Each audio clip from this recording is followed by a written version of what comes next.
buenas noches a todos, ¿cómo están?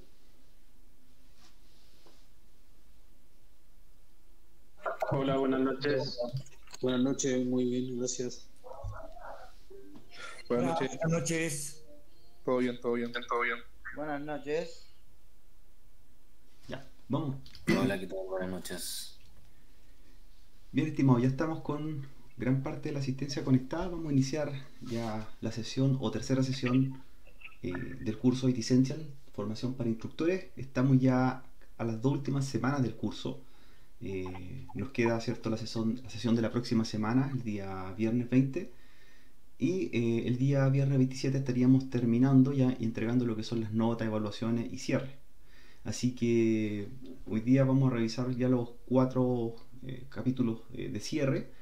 Y también es importante recordar que hoy día entregamos la pauta o las instrucciones de la evaluación práctica, ¿ya? Así que antes de comenzar a entregar el contenido o los resúmenes de los 4 capítulos que nos quedan por revisar, vamos a ver las instrucciones de la evaluación práctica, en la cual hemos explicado que desde un par de semanas atrás que consistía en una microclase que hay que grabar correspondiente a un capítulo del curso, a elección.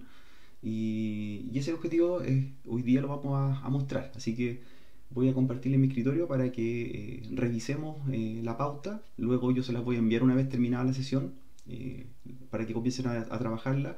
Y hay una semana para desarrollar esa actividad. ¿Ya? Esa actividad tiene cierre el próximo viernes, así que durante la semana hay que tener el envío de esa evaluación práctica que tiene un porcentaje de 30% del curso. Y el próximo viernes también abrimos el examen final teórico. Así que una vez que el viernes se cierra el plazo de la evaluación práctica, se abre el plazo del examen teórico online y que ese tiene un peso de 40%. Esas serían las dos últimas actividades que quedarían por terminar. Y hasta la próxima semana hay que tener también realizado lo que son los 14 exámenes de capítulos con los respectivos puntos de control. Así que queda una semana para ponerse al día. Los docentes que no han hecho ningún capítulo, lo importante es que los terminen, ya que todos tienen, cierto, una ponderación, todos tienen un peso. Juan pregunta, Juan Luis, ¿el examen teórico estará disponible por cuánto tiempo? Se abre el día viernes de la próxima semana, el viernes 20, y se cierra a mitad de semana, el día jueves, miércoles, el día jueves, perdón, el día jueves 26, ya que el viernes 27 se cierra el curso, entonces con esa nota se terminan las evaluaciones hasta el próximo, de un viernes a un jueves, así que también hay varios días para hacerlo. Bien, vamos entonces a mostrar mi pantalla. Les voy a mostrar las instrucciones de la evaluación práctica para que la tengan clara, y todas las preguntas necesarias las pueden escribir por el chat o por correo electrónico como lo hemos hecho en otras ocasiones. Pero nuevamente recordarles que hay que ponerse al día con los exámenes de capítulo, ya que hoy día se carga lo que es la evaluación práctica y a la semana siguiente la teórica, y estaríamos ya cerrando, y con todas esas notas hay que tener el promedio sobre 80% de aprobación, y también en los exámenes correspondientes finales un 80% para poder aprobar el curso de instructor. Así que también los contenidos van a estar disponibles hasta la próxima semana para ir revisándolo, ¿ya? Claro, está grabando también la sesión. ¿Ya? Recuerden que el material está disponible en NetAcad. Tienen que revisar los cursos y el material disponible, porque ustedes al aprobarlo van a dictarlo en algún momento. Así que es importante que lo conozcan y lo revisen con harto tiempo. No sé si Daniela estás conectada. ¿Quieres algún comentario antes que iniciemos? ¿O comentar algo los participantes? Hola, muy buenas noches. ¿Cómo están todos, todas? Espero que todo muy bien. Ahí hemos recibido varios comentarios durante la semana. ¿Se escucha muy bajo? Espérame, dame un segundo. Un segundo. Me voy a poner los audífonos para poder hablar mejor. ¿Ahí sí? ¿Se escucha mejor? Bien. Entonces, lo que les decía es que durante la semana hemos recibido varios comentarios de varios de ustedes con algunas dificultades personales para ir finalizando también los cursos. Rodrigo les ha abierto la posibilidad a todos. Hay que seguir, ¿verdad?, recordando que es un curso que es bien rápido, entonces necesitamos también de un esfuerzo mayor. Si bien el día de la semana en que se realiza el curso es solo el viernes, como la clase sincrónica, esto demanda horas no sincrónicas por parte de ustedes. vemos el compromiso que están teniendo y los felicitamos también por ser continuos en la conexión, ¿verdad?, en las preguntas y en el trabajo que está haciendo nuestro instructor Rodrigo Orellana. Así que yo estoy aquí, claro, en un proceso presencial. Este curso dura una semana intensivo.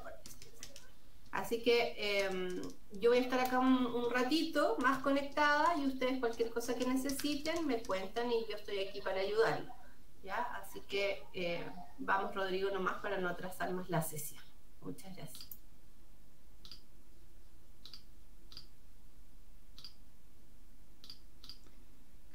Bien, gracias Daniela por los comentarios y también ir explicándole a los docentes que estamos ya en las fechas claves, estamos ya en más de la mitad del curso, ya pasamos más del 60% en este caso de tiempo, y nos quedan ya dos últimas semanas para lo que es el cierre y donde hay que estar al día con todos los exámenes, evaluaciones prácticas y también la evaluación teórica.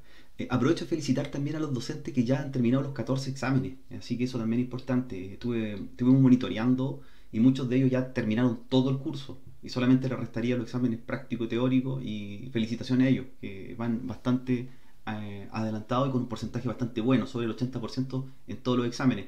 Recuerden que si rinden el examen y les falta promedio o les fue muy mal, también pueden solicitar que los vamos a reactivar, así que no hay problema con ello, en el caso de los exámenes de capítulo, ¿ya?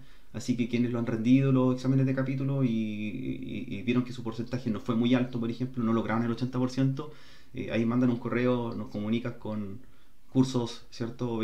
2022@frat.cl o al correo de Daniela o a mí, nos copian y podemos ir reactivando los exámenes de capítulo y puntos de control, pero lo antes posible. Recuerden que la próxima semana ya estamos con el revisión del examen final práctico, entonces para esa fecha ya deberíamos tener todos los exámenes de capítulos terminados, ¿ya? Y solamente hacer las dos últimas evaluaciones, que serían el examen práctico de habilidades, que es la microclase, más el examen final teórico.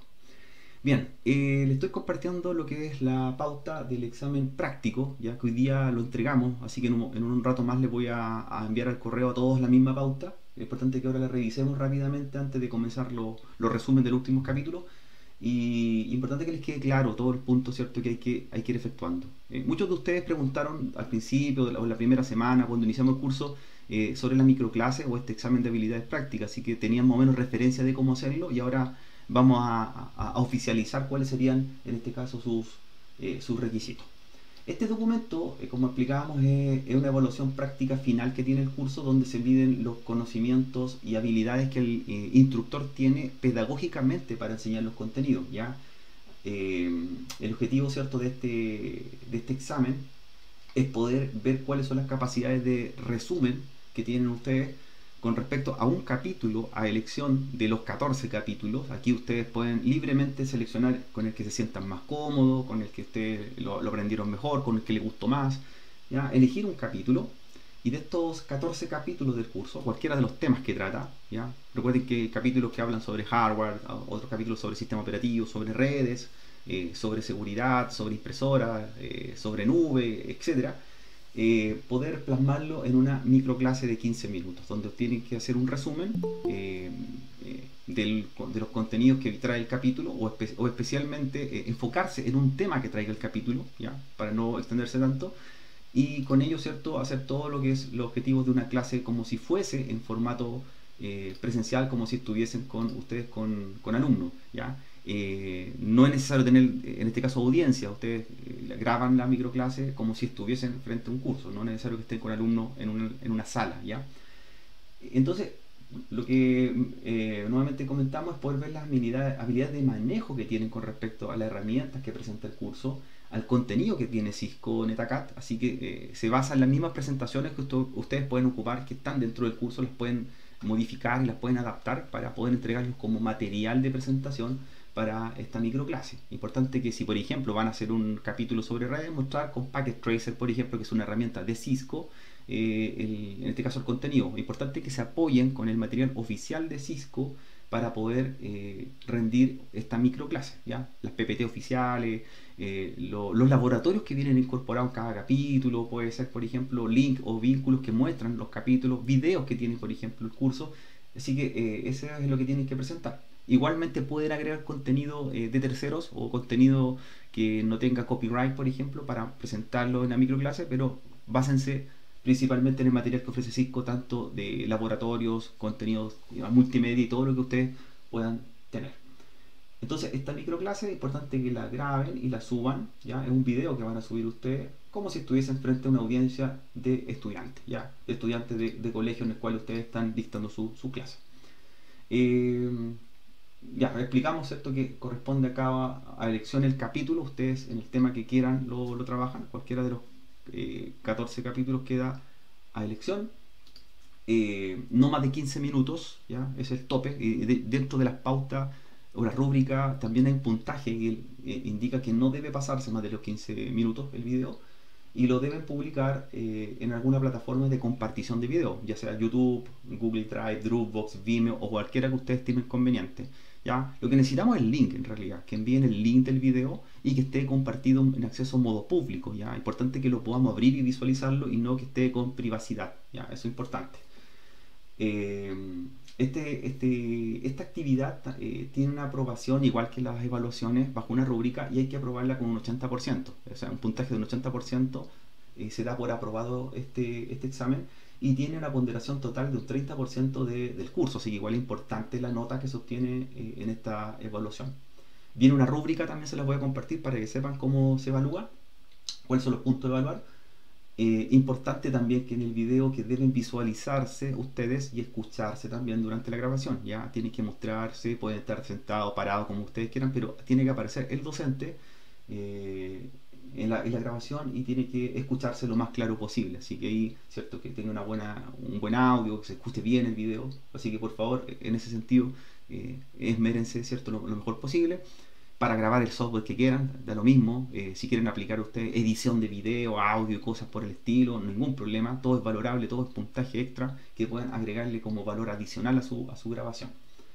Entendemos, cierto, que dado la contingencia sanitaria, la grabación no es necesario que la hagan en los laboratorios de los colegios, eso no es necesario. La pueden hacer desde su hogar o en el caso donde ustedes estimen más conveniente. Si tienen la posibilidad de hacerla en los laboratorios de colegio, obviamente solo, cierto, ningún problema, donde ustedes quieran, ¿ya? Pueden hacer la grabación donde se sientan más cómodos, donde tengan las herramientas técnicas para hacerlo y donde pueden estar en la mejor tranquilidad para poder grabarse también. Hoy día entregamos la información en este caso, de la pauta, como explicábamos, y el plazo para enviarlo es hasta el próximo viernes, próxima semana, el próximo viernes 20 de mayo, hasta antes de la medianoche. Es importante que se respete el horario de envío. Después de ese horario ya no se reciben los correos y de hecho le van a rebotar los envíos, así que es importante que sea antes de esa fecha y hora indicada. En el asunto que van a enviar su grabación, que en este caso el link, necesitamos el link de la grabación, no envíen el video, solamente el link. Tienen que poner como punto o asunto de referencia evaluación de habilidades IT Essential, examen práctico, ¿ya? Y en el contenido del correo ponen su nombre completo, a qué institución educacional representan, colegio, institución, organismo público, privado, etcétera, y el link del video, ¿ya? Mandan el link del video. Eso, y a los correos que tienen que enviarlo son a 3 correos, ahí están en pantalla. Está mi correo, ¿ya?, que es rodrigo.orellana@live.cl, y con copia al correo de Daniela Martínez, que es directora de operaciones, que también está su correo, danielamartinez@frat.cl, y también con copia a María Jesús Aguirre, que es la encargada de marketing y comunicaciones, que es mariajesusaguirre@frat.cl. Ya, ahí estarían entonces los correos, tenemos el contenido del correo y también tenemos el asunto de qué se trata. ¿Qué más viene? Aquí tengo el puntaje general del curso, donde también se muestra el puntaje que se tiene por la grabación de la microclase, que sería la evaluación práctica, ¿ya? Recuerden que los exámenes de capítulos, esas pruebas de capítulo, que son 14, valen un 20% del peso del curso. Las tareas o puntos de control, que son esos exámenes intermedios que hay, valen un 10%. El examen final práctico, que es la grabación, vale un 30%. Y el examen final teórico, que se hace en NetACAD, que va a estar activo ya la próxima semana, como preguntaron hace un momento atrás un docente, desde del viernes 20 en adelante se abre ese examen, vale un 40%. Y ahí tendríamos, cierto, las últimas 2 evaluaciones donde se miden los conocimientos tanto prácticos como teóricos. El examen online, recuerden que es de todo el contenido, de todos los capítulos y como tips, como referencia, en el examen final siempre hay preguntas de los 14 exámenes anteriores. Así que si ustedes realizaron correctamente los exámenes de cada capítulo, se van a encontrar que en el examen final hay gran porcentaje, casi un 30%, 40% de las preguntas son exactamente las preguntas que aparecen en los exámenes de capítulo. Así que tienen una gran porcentaje de aprobarlo, así que es importante que les vaya bien en los exámenes de capítulo. Y como explicábamos siempre, es un 80% como mínimo en las evaluaciones y también como promedio final, también un 80 o superior. Así que es importante mantener el 80% siempre en todas las actividades, incluyendo los exámenes finales teóricos y prácticos. Con respecto a la rúbrica de esta evaluación práctica de habilidades, tiene un porcentaje de 48 puntos total, ¿ya? En los cuales se evalúan distintos ítems que van desde 0 puntos a 2 puntos. Es decir, 0 puntos es que no se logra el objetivo, 1 punto es medianamente logrado y 2 puntos es logrado completamente.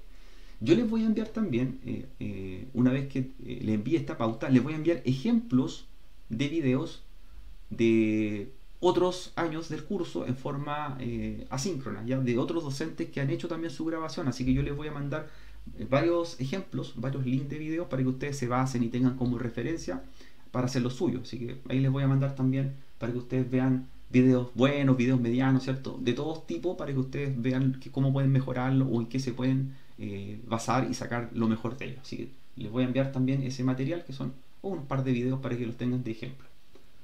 Dentro de los puntajes de los ítems, los primeros ítems se especifica que el docente debe saludar y presentarse correctamente. Cuando empiezan el video se saludan, se presenta quiénes son, ¿ya? A quiénes representan, y eso tiene un puntaje. Luego explican cuál es el objetivo de la microclase, ¿ya? Son ítems de esta rúbrica de evaluación. ¿Qué técnicas van a aplicar para captar la atención del estudiante, ¿ya? Cómo lo van a lograr, si van a usar herramientas, si van a usar software, tienen que explicar cuáles son, por ejemplo.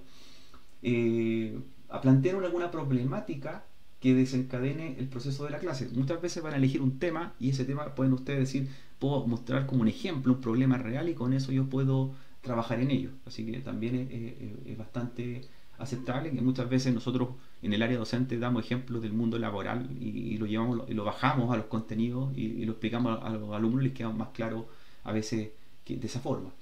Explicar con claridad el objetivo y contextualizar los aprendizajes de acuerdo al perfil de la audiencia. Recuerden que el perfil es los estudiantes, en este caso de sus distintos colegios, academias o instituciones. Así que tienen que ustedes pensar que este material se lo presentan a sus alumnos. Y ya. Tenemos también ítems donde tienen que, o se evalúa el citar las fuentes de los contenidos. Es decir, recuerden que los contenidos hay que basarlos en los materiales de Cisco NetACAD, así que hay que especificar de dónde se sacaron, a qué capítulo hacen referencia. En el caso de las herramientas, laboratorios, software o video, siempre explicar o citar de dónde fueron obtenidos. Y en el caso de que presenten algún material de apoyo de terceros, también mencionarlo. Presentar en forma clara, atractiva y ordenada, ¿cierto? Esta microclase, teniendo ciertos distintos niveles y explicando, ¿cierto?, en un orden lo que se va a hacer, entendiendo que va a haber una introducción, objetivo, desarrollo y también un cierre o resumen final. Ahí nuevamente recalcamos el punto 9, relacionar los aprendizajes con los contenidos aprendizajes de la vida diaria con los contenidos que van a mostrar, vincularlos con el mundo laboral profesional. Importante demostrar que el tema que están tocando es abordable y que un alumno lo va a poder lograr hacerlo. Es importante que lo vean, que no lo entienda que es algo muy lejano y que nunca lo van a entender, ¿ya? Recuerden que el curso IT Central es un curso de entrada en el cual distintas carreras o distintos colegios o instituciones empiezan a interiorizarse en el mundo IT a los estudiantes y después pasan a otras áreas como CCNA o Cybersecurity. Explicar, ¿cierto?, los recursos didácticos que van a utilizar, mencionar, ¿cierto?, la terminología técnica relacionándola con algunos elementos cotidianos para que sea más entendible, por ejemplo, los términos técnicos que utilicen. Importante que demuestren el dominio del recurso didáctico utilizado, ¿ya? Aquí, ese punto hace énfasis a que si usted, por ejemplo, va a hacer una demostración en VirtualBox, practíquela antes, vea que le resulta y no esté improvisando durante la grabación, ¿ya? Es importante que sepa o conozca bien el laboratorio que usted va a mostrar, por ejemplo, o la herramienta que va a utilizar, lo tenga bien claro y lo haya practicado más de alguna vez para no improvisar en el video, que se note que el docente no tiene, por ejemplo, la expertise. Así que es importante en ese sentido que se sientan cómodos con el contenido y también con las herramientas, utilidades o algún tipo de aplicación que puedan ustedes incorporar. Bien, perdón, voy a seguir terminando la última parte de las instrucciones.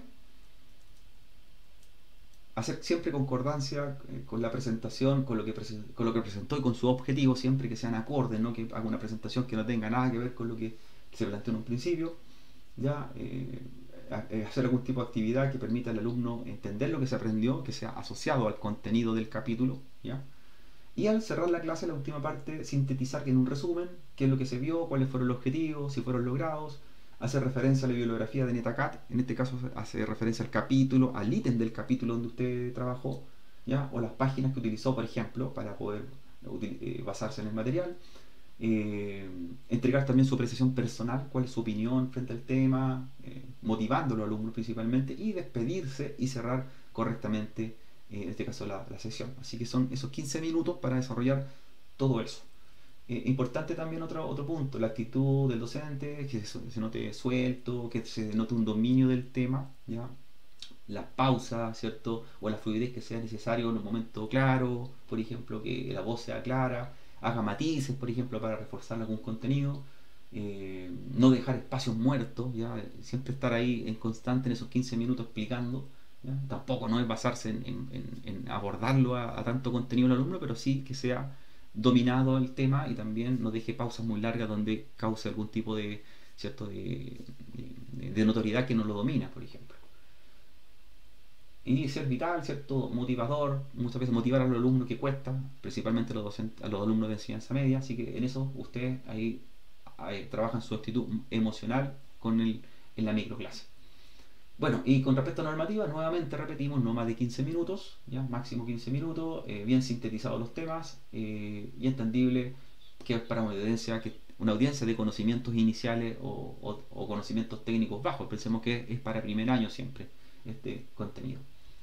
Y los puntajes, como les decía, son de 0 a 2, donde 0 no se logra, muy malo, y 2 donde muy bueno. Y también está el puntaje 1, que es el intermedio. Así que eso es para que tengan claro ustedes cuáles son de qué se trata la evaluación, y tengan claro también cuáles son los puntos a evaluar, y que este material, justo la rúbrica, se la vamos a enviar durante el término de esta grabación para que la tengan y empiecen a trabajar desde hoy día mismo. Y bueno, y también recordar que les voy a enviar los ejemplos de videos para que ustedes los tengan a mano y los revisen y vean ustedes qué pueden sacar con respecto a, en este caso, entrenamiento de instructores anteriores en la evaluación práctica. Bien, comenzamos entonces ya con los contenidos del curso, revisando los capítulos, los 4 capítulos de cierre. Hacer hincapié que los capítulos anteriores, ¿cierto?, hablaban sobre redes, hardware, sistema operativo, y en el capítulo 9 se toca un tema que es la cloud computing y también la virtualización. Así que también es un tema bastante interesante que quizás lo podrían ustedes tomar para presentarlo durante la microclase. En este capítulo principalmente trabaja sobre lo que es la virtualización, el software a utilizar dentro del curso de Cisco es VirtualBox, Oracle VirtualBox, ya que es un software de virtualización de tipo gratuito de la empresa Oracle, y que es bastante versátil con respecto a los tipos de sistemas operativos a virtualizar, ¿ya? Así que, y si bien se mencionan a otros software para virtualizar como VMware, como Citrix, por ejemplo, o como Hyper-V, el software oficial del curso es VirtualBox. Y luego se habla de lo que son la nube, los servicios de la nube, las distintas plataformas que hay hoy día en el mercado que prestan servicios y para los distintos tipos de nube, ¿ya? Y también hacer hincapié en algunos de ellos. Comenzamos con virtualización. Con respecto a la virtualización y la computación en la nube, nosotros tenemos que entender que la virtualización es un tema tecnológico bastante utilizado, bastante aplicado hoy día por las empresas y también por nosotros en el ámbito educativo, ya que nos permite poder hacer en forma independiente la instalación o implementación de máquinas o computadores virtuales dentro de un computador anfitrión, ¿ya? A los cuales denominamos los invitados y los anfitriones, ¿ya? Nuestro equipo anfitrión es nuestro host y los equipos web o invitados son las máquinas que virtualizamos. tenemos distintos tipos de software de virtualización. La idea es que se pueda compartir o separar el hardware físico con el hardware virtualizado, es decir, compartir recursos hacia las máquinas virtuales. Y finalmente, estas máquinas virtuales son archivos que se pueden guardar y se pueden, ¿cierto?, exportar o importar para el uso que sea necesario. Y en el caso de la cloud también tenemos varias alternativas. Hay proveedores como Amazon Web Service, ¿ya?, que es uno de los proveedores hoy día más potentes del mercado, en los cuales administran y entregan también infraestructura de virtualización en la nube. Hay otros como por ejemplo Microsoft Azure o como Google también, y otras empresas, ¿cierto?, asiáticas que también están entrando en el mercado como Alibaba. ¿Por qué se utiliza la virtualización? ¿Cuál es el cambio? Hoy día la implementación tradicional de servidores o de máquinas virtuales o de equipos físicos, perdón, consiste en que tenemos que tener un equipo dedicado para una tarea en un hardware dedicado también. Y eso también requiere un costo económico muchas veces. El tener un computador para implementar un tipo de servicio requiere tener espacio físico, requiere tener equipamiento hardware dedicado, requiere tener, por ejemplo, un consumo eléctrico también que se suma como gasto, y eso quizás no es sacarle un provecho al 100% a un equipo, ¿ya? Quizás es una tarea demasiado sencilla para una máquina muy potente, y eso es lo que nos lleva hoy día a ir enfocándolo en lo que es la virtualización, en la cual aprovechamos mejor los recursos de hardware de un equipo para poder compartirlos con máquinas las cuales van tomando requerimientos según la necesidad. Para ello también necesitamos algún programa que se denominan los hypervisor, en los cuales administramos los recursos. En ese caso son los programas que mencionamos como VirtualBox, como VMware, Citrix y otros más. Y de esa forma las máquinas virtuales llegan a utilizar o compartir el hardware físico de la máquina anfitriona y según la necesidad, y cuando ya dejan de utilizarlo lo devuelven. Es decir, por ejemplo, yo pido desde una máquina virtual una cantidad de RAM a mi máquina física, y cuando yo apago esa máquina virtual, el uso o espacio aplicado de la memoria RAM se libera y vuelve a estar disponible para la máquina anfitrión. Ya, lo único que no devolvemos es el espacio en disco duro, ¿cierto? Si ya queda solicitado o reservado para la máquina virtual, pero lo que es la tarjeta de red, por ejemplo, lo que es la memoria RAM o núcleo de procesador, se devuelve a la máquina anfitriona una vez que apagamos la máquina virtual. Entonces, como ventaja, nosotros tenemos muchas de la virtualización hoy día en el mercado, las que mencionamos anteriormente. Nos permite no solamente tener ahorro energético y de espacio, sino también tener un tiempo de recuperación bastante rápido ante desastres. Es decir, una máquina respaldada yo la puedo tener exportada, y si tiene algún fallo, alguna infección o algún problema, la vuelvo a importar en el menor tiempo posible y la vuelvo a tener en uptime también rápidamente. La virtualización denominada del lado del cliente, uno de los tipos que nosotros hemos mencionado, es la más tradicional y en la cual se basa la virtualización basada por algunos tipos de aplicaciones. Ahí tenemos un diseño de 4 capas en la cual está la virtualización en la cual trabajamos nosotros, por ejemplo. Es donde tenemos un sistema operativo que está montado en una máquina física, por ejemplo, si yo uso Windows 10 sobre mi computador, y después viene una capa donde vienen los software de virtualización, los distintos software que están disponibles. Y ese software, que tiene la función de administrar los recursos, pasa a ser el creador de las máquinas virtuales con un sistema operativo invitado y en el cual está montado un sistema operativo específico para una función específica. Ahí tenemos un poco lo que es la virtualización tradicional y que la podemos hacer sin ningún problema en nuestros computadores. Hay otros tipos también de virtualización en las cuales se trabaja con una virtualización denominada más nativa, ¿ya? En la cual no necesitan tener un sistema operativo anfitrión corriendo, sino que ese software o ese hypervisor trabaja directamente con el hardware de la máquina, y ese tipo de virtualización es un poquito más compleja, ya son menos capas, como nos damos cuenta, y utiliza mucho mejor el hardware físico o presencial del equipo anfitrión, ¿ya? Ahí nosotros estamos hablando de versiones de herramientas de virtualización de tipo empresarial, como por ejemplo VMware Sphere, o podemos hablar por ejemplo de Citrix Server, en la cual se montan sobre el hardware directamente del equipo de una máquina potente, y esa permite compartir los recursos a máquinas de capas superiores. Ya, porque comparemos un poco los dos tipos de virtualizaciones. Ahí tenemos también una referencia, un ejemplo de virtualización de anfitriona, en la cual se monta en un hardware, luego viene el sistema operativo del anfitrión, luego viene el software de virtualización y luego vienen las máquinas virtuales. Ahí están los ejemplos con Hyper-V, por ejemplo, que es nativo de Microsoft, que es un software o aplicación incorporada a los sistemas operativos Windows Server o Windows 10, por ejemplo, y nos permite hacer virtualización de ese nivel. Ahora, para virtualizar, independientemente del tipo de virtualización, es importante considerar los recursos de la máquina anfitriona, ¿ya? Eso es sumamente importante. Depende cuántas máquinas virtuales yo puedo ejecutar o crear, depende mucho del hardware que tiene la máquina anfitriona. Es decir, si yo no tengo suficientemente RAM disponible en mi equipo anfitrión, eso no me va a dar la libertad de levantar una cantidad de máquinas virtuales simultáneas, ya que no tengo RAM para compartirle. Y lo mismo que la cantidad de núcleos de procesador, o lo mismo que la cantidad de espacio en disco duro. Así que es un factor importante a considerar. De hecho, dentro de uno de los capítulos, cuando se habla de hardware avanzado, menciona que hay distintos tipos de equipos que se pueden mandar a armar. Y uno de ellos decía un computador para virtualización.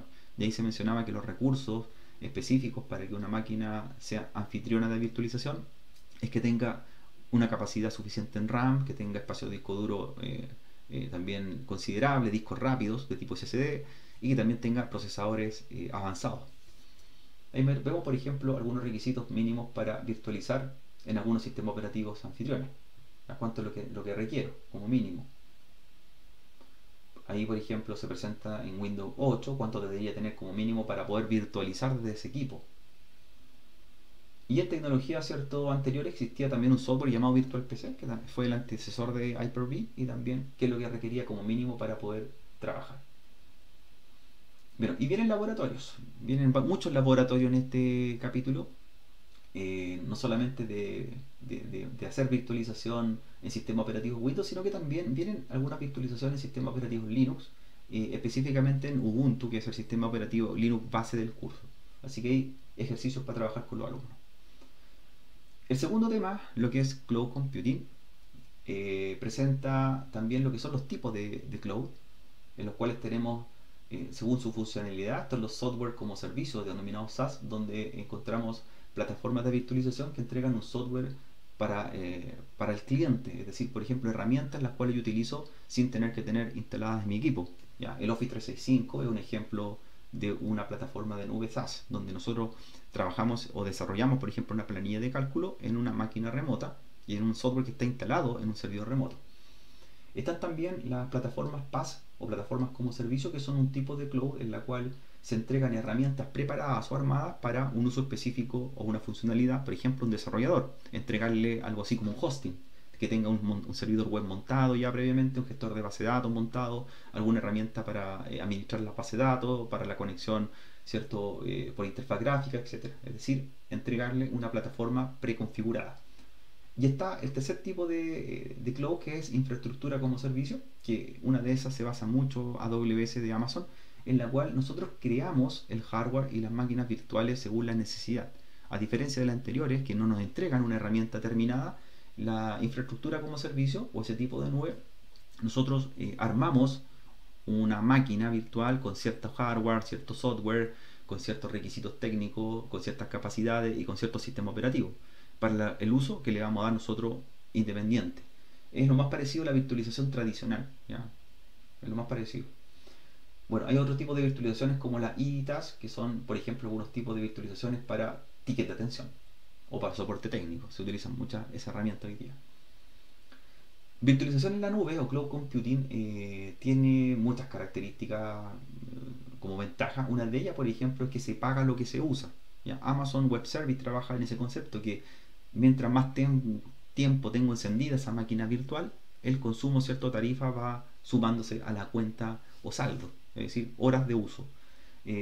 Rápida elasticidad, por ejemplo, hay plataformas en las cuales podemos nosotros incorporar un clúster de máquinas y si la necesidad es mucha, se levantan más máquinas, ¿cierto?, a ese clúster, 10 o 20 máquinas. Si la necesidad es baja, se apagan las máquinas innecesarias y por lo tanto esa elasticidad hace referencia de que nosotros podríamos tener una implementación en la nube y que puede crecer o decrecer según las necesidades o requisitos.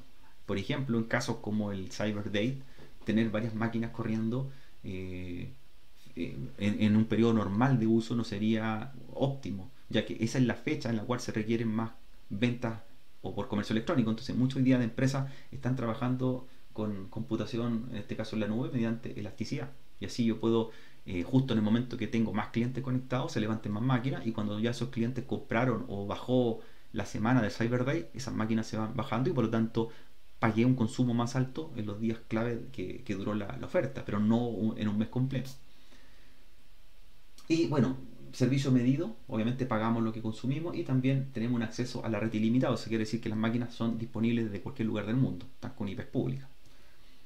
Eso es lo que trabaja el capítulo. ¿Ya? Bueno, una vez terminando la sesión, yo les voy a mostrar rápidamente AWS. Voy a mostrar mi cuenta para que quienes no conozcan AWS puedan ver un poco el funcionamiento y los costos que tiene esta herramienta de nube. Vamos con el siguiente capítulo, ¿ya? A continuación, el capítulo número 10, para que lo vamos revisando, y que también tiene que ver con un tema muy similar a sistemas operativos, ya computación en la nube.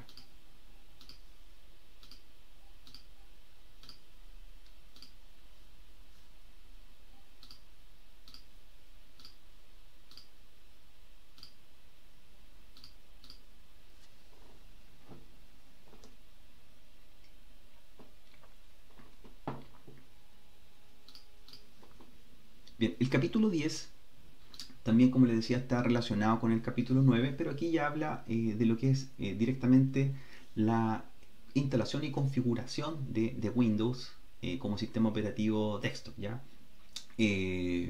Mucho laboratorio viene presente en este capítulo para trabajar con los alumnos en sus clases. Y también con distintas versiones del sistema operativo Windows. Ya hay ejercicios que vienen basados en Windows 7, Windows 8 y también Windows 10 como sistema operativo base para ir desarrollando. Y no solamente trata este capítulo de instalar el sistema operativo, sino también poder hacer configuraciones personalizadas y avanzadas del sistema operativo. Así que se van a encontrar con varios ejemplos en los cuales ustedes estén desarrollando su instalación con los alumnos. Para este capítulo también vienen varios ejercicios que yo les voy a compartir hoy día, ya que si bien están en el curso, ustedes están con ese material disponible, yo también se los voy a enviar para que los tengan ustedes como laboratorios de apoyo para poder quizás tomar uno de ellos y quizás mostrarlo en la microclase, o si no, ocuparlos con sus alumnos cuando les toque dictar la asignatura.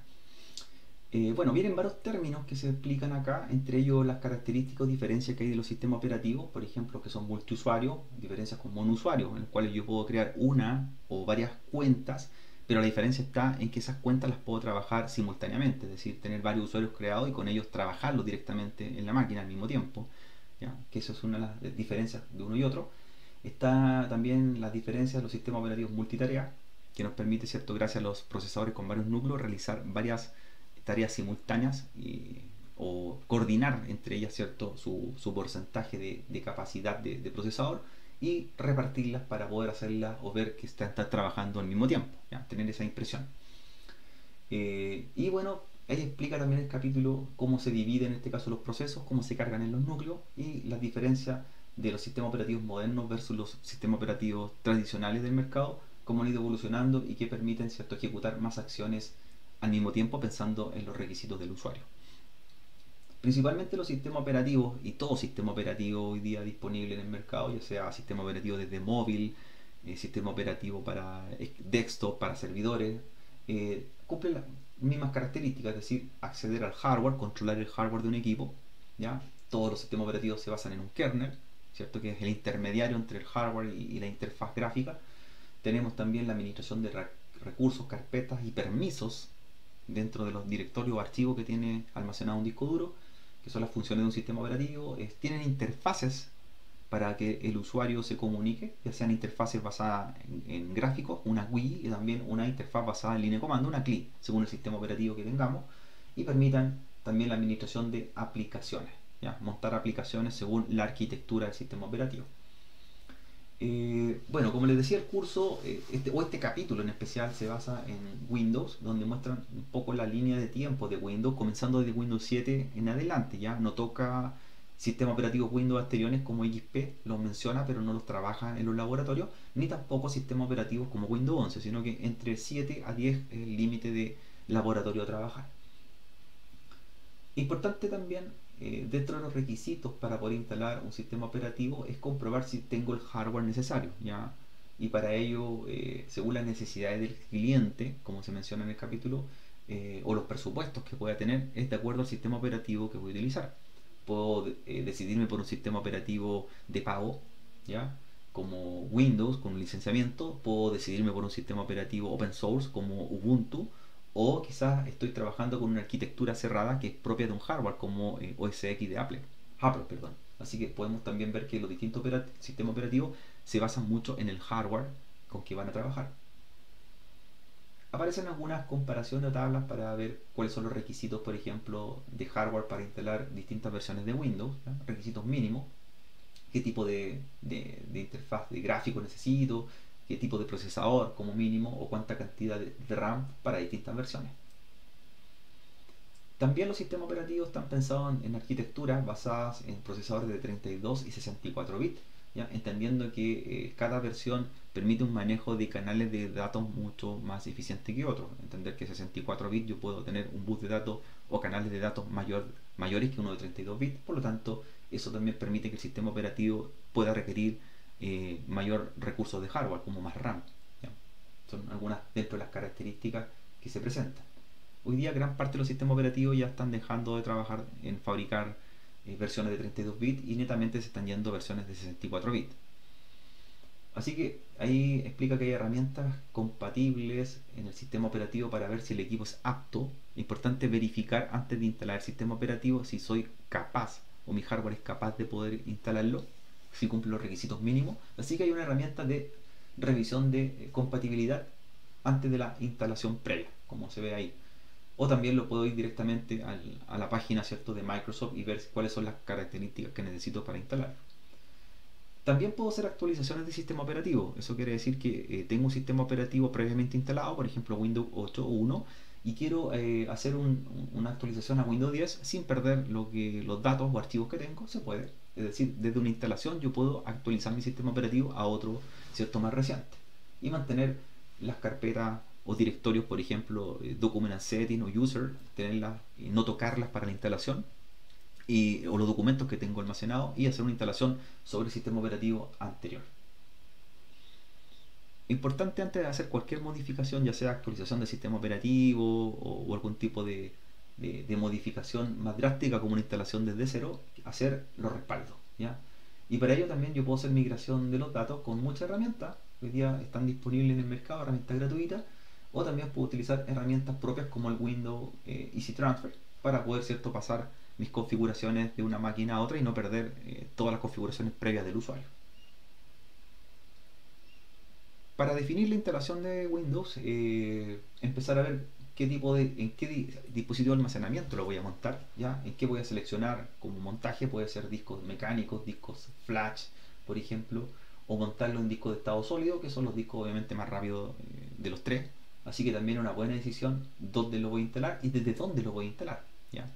Yo puedo hoy día instalar mi sistema operativo desde fuentes externas como un archivo ISO sobre un pendrive, y así también podría montarlo sobre un disco físico como se entregaban antiguamente, ¿cierto? Un disco en formato real, o también lo puedo hacer desde la red, por ejemplo, con la tecnología PXE. Es decir, hay distintos métodos de instalación que se presentan, y la idea es que vienen esos laboratorios también propuestos para efectivamente mostrar las diferencias entre ellos.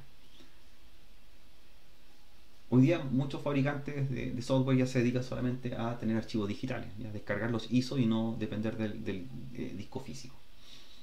Al momento de instalarlo, también seleccionar con qué tipo de registro, partición de arranque quiero instalarlo, ¿ya? Hay dos comparativos, por ejemplo MBR, el Master Boot Record, con el GPT, y en el cual cuando debo hacer la instalación en este caso de Windows, decidir cuál es la más adecuada, y ahí están las características de una y otra, ¿ya? GPT hoy día se considera para discos de volumen de mayor tamaño, para discos SSD, por ejemplo, y en las cuales voy a tener o las particiones van a estar en varias ubicaciones, versus el MBR, que era el tradicional, que permitía solamente 4 particiones primarias, y puedo ver cuál de los dos es el más adecuado. Con respecto a las particiones, hay distintos tipos de particiones o dimensiones que le doy a mi disco duro, entendiendo que las particiones primarias son las particiones en las cuales yo puedo instalar un sistema operativo, y también las particiones activas también se consideran las particiones que están listas para, en este caso, hacer la instalación. Hay particiones que se llaman extendidas, por ejemplo, que las puedo ocupar para almacenamiento, pero no para instalar sistema operativo. También hay otros tipos de particiones o tipos de funcionalidad al disco, en el cual está el disco básico y el dinámico. Cuando yo quiero hacer un RAID, por ejemplo, un disco en un disco espejo en Windows, los transformo a disco dinámico, me da la posibilidad de agregar esas funciones especiales. También se habla de los sistemas de archivos, ¿ya? Los sistemas operativos Windows trabajan con los sistemas de archivos llamados NTFS, que lo que hacen es organizar los archivos y darle ciertas propiedades, ¿ya? En los cuales puedo tener un largo de nombres de una cantidad de caracteres, puedo darle permisos de lectura, escritura y ejecución, ocultarlos y atributos especiales, versus otros sistemas de archivos más antiguos como FAT, FAT16, FAT32. Existen también otros sistemas de archivos como EXT para sistemas operativos Linux, o algunos que son compatibles como EXTFAT, que hacen una especie de sistema híbrido entre ambos. De ahí vienen laboratorios propuestos para trabajar en las particiones. Y vienen muchos laboratorios, como les mencionaba. Cuando ya se deciden hacer la instalación del sistema operativo, se comienza la instalación. Siempre el proceso de instalación incluye la creación de una cuenta de administrador o administrator, según el sistema operativo o la versión de Windows. Esa viene, ¿cierto?, ya creada. No la creamos nosotros, pero sí podemos modificar lo que son sus claves. En el caso de los sistemas operativos Linux se crea un superusuario que se llama root. Después de hacer todo el proceso de instalación, al crearse el usuario administrador, recomendaciones: hacer una actualización con la herramienta Windows Update, que baja desde Microsoft.com las actualizaciones parche o Service Pack, que es el conjunto de parches necesarios para actualizar mi máquina y dejarla con las herramientas de seguridad y compatibilidad más recientes. También revisar los administradores de dispositivos, que reconozca todos los hardware o periféricos instalados, y de caso contrario actualizarlo para que los reconozca. También laboratorios sobre el mismo tema. Otra funcionalidad que se menciona en el capítulo es la clonación de disco. Muchas veces nosotros entendemos que quiero tener una instalación en un equipo y me doy cuenta que tengo muchos equipos que son de iguales características de hardware, ¿ya? Entonces me pregunto, ¿lo voy a hacer una instalación equipo por equipo o haría algo mucho más rápido, que sería la clonación de disco? Y eso consiste en que, entendiendo que todos los hardware de mi equipo son iguales, hago una copia maestra de uno de ellos y luego esa copia la replico en todo ello y hago lo que se denomina clonación. De esa forma, todos los equipos de mi laboratorio, entendiendo que son mismo modelo, misma marca, mismas características de hardware, quedarían con las mismas configuraciones del sistema operativo master instaladas, ¿ya? Es lo único que van cambiando, van variando son en sus direcciones IP, en sus nombres de equipo y en las direcciones MAC de las tarjetas de red. Pero si yo hago una instalación, ¿cierto?, preparada, quedarían con los mismos programas, las mismas configuraciones y todo bajo la copia que cloné inicialmente. Y se menciona una herramienta como System Preparation Tool para hacer una clonación, ¿ya?, el SysPrep. Otra forma de instalar, aparte de clonar, ¿cierto?, un sistema operativo base con cierta configuración y replicarlo a otro equipo de una red o de un laboratorio de computación, tenemos la posibilidad también de hacer instalación por red, como yo lo mencionaba, donde el arranque previo se hace mediante la configuración de las tarjetas denominadas PXE. Así que revisar en el BIOS de su equipo o en el UEFI si su tarjeta de red soporta la tecnología PXE, y esa consiste netamente en hacer que mis máquinas, ¿cierto?, sin un sistema operativo, busquen a una máquina en la red que les va a compartir el sistema operativo y se empiezan a hacer instalación a través de la red de datos, ¿ya? Así que tenemos varios tipos de instalaciones basadas, por ejemplo, en particiones internas de recuperación. Hoy día muchos de los equipos que vienen de fábrica traen instalado con un sistema operativo de fábrica, vienen con una partición de recuperación oculta para que vuelva al estado original el sistema operativo que adquirí con el licenciamiento de mi computador. ¿Ya? Ahí está la tecnología, ¿cierto? Se muestra en red, donde el equipo busca a través de la red un servidor de HCP, que vendría siendo la máquina que tiene el sistema operativo base, y luego que lo encuentran, empieza a hacer la descarga y la copia del sistema operativo para poder instalarlo correctamente. Está también la opción de hacer la instalación desatendida, que es una instalación en la cual se preparaba una configuración previa, como mencionamos, y se hace casi automáticamente. Podíamos hacer una instalación personalizada de Windows 10, por ejemplo, prepararla con la herramienta que tiene Windows 10, con Windows System Image Manager, y poder, ¿cierto?, dejarla preconfigurada y esa copia dejarla lista para instalarla en otros equipos.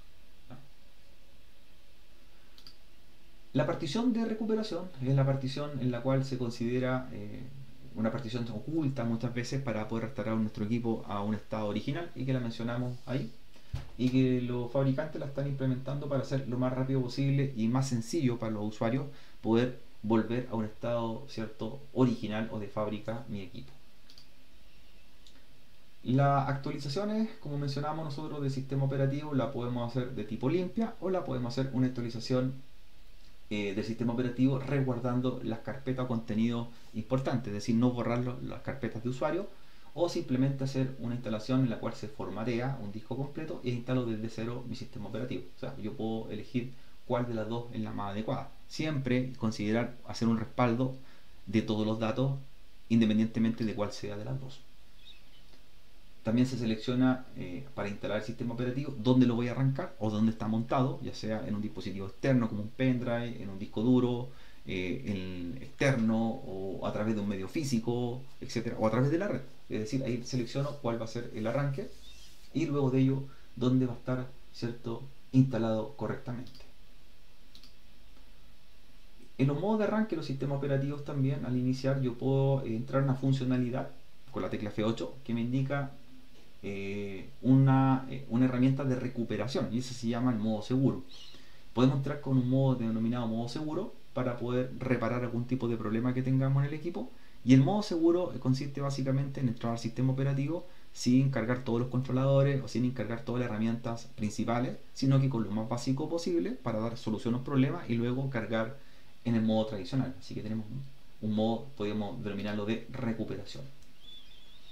Windows 8 y Windows 10 también avanzaron bastante en lo que son los modos de recuperación, ya con una interfaz gráfica mucho más avanzada, donde hay más modos de recuperación, entre ellos recuperar archivos, recuperar claves o restaurar el sistema operativo también a la partición oculta de fábrica. Así que en eso se avanzó bastante con esta interfase, y en las cuales pueden elegirse los modos con la tecla F8 y luego con las teclas de función F1 a F9. Así que ahí tenemos ya el capítulo 10, habla de lo que es la instalación del sistema operativo, y también nos menciona lo que son los distintos métodos de instalación del mismo.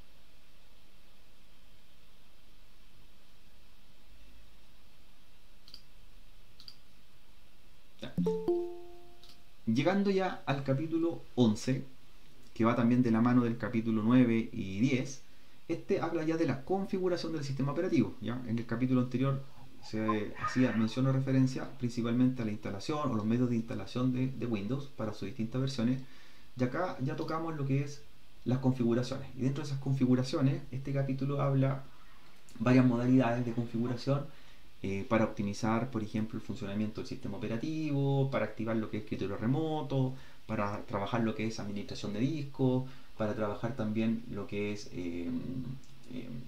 herramientas de monitoreo, etcétera. Y también habla de lo que es el trabajo por consola, así que también se habla de lo que es PowerShell. Siempre en los laboratorios que vienen propuestos expone que los trabajos principales dentro de la configuración del sistema operativo debe trabajarse con el usuario administrador, o el seleccionar la opción de ejecutar como administrador para poder tener los permisos y propiedades adecuadas. Se explica también de cómo se trabajan lo que es las rutas o estructuras de directorio, en las cuales nos permite, ¿cierto?, gracias al sistema de archivo NTFS, tener una extensión o rutas para encontrar un documento alojado desde la carpeta o disco raíz. Aquí hace una referencia, por ejemplo, que está ubicado en el disco C, luego la carpeta user, luego la carpeta administrador, en los documentos de administrador, que es su carpeta personal, y luego, ¿cierto?, los niveles de directorio en los cuales yo puedo ir incorporándome, niveles por niveles. ¿Ya? Eso permite también que yo pueda crear directorios personalizados y también hacer o almacenar documentos dentro de directorios y darles propiedades a ellos, como propiedades ocultas, lectura, escritura u otro. También dentro de estas propiedades se menciona cuáles serían, por ejemplo, los máximos de largo del nombre de un archivo o carpeta, y explica que el sistema archivo NTFS podría tener hasta 255 caracteres como largo un documento o una carpeta, y también algunos caracteres que no puedo utilizar, por ejemplo las barras inversa o diagonal, backslash. Los atributos a un documento o archivo hacen referencia a las propiedades que le vamos a asignar, ¿ya? Propiedades tanto de lectura, escritura, ejecución u oculto, ¿ya? Que hacemos referencia también a lo que es los sistemas o atributos basados en Linux, como los octales basados en los números 777, o también en las propiedades RWX, donde R representa lectura, W escritura y X ejecución. Así que también son muy similares. Bueno, y laboratorios. Laboratorios, ¿cierto?, para trabajar lo que es la exploración de archivos y permisos necesarios. También trabaja en lo que es la configuración del panel de control, ¿ya? Hace aquí la comparativa entre las versiones, como han ido evolucionando, ¿ya?, del panel de control tradicional de Windows hasta el avanzado en el cual Windows 10 hizo algunas modificaciones, y las vistas las cuales yo puedo ir seleccionando para ver más detalles dentro de cada una de ellas.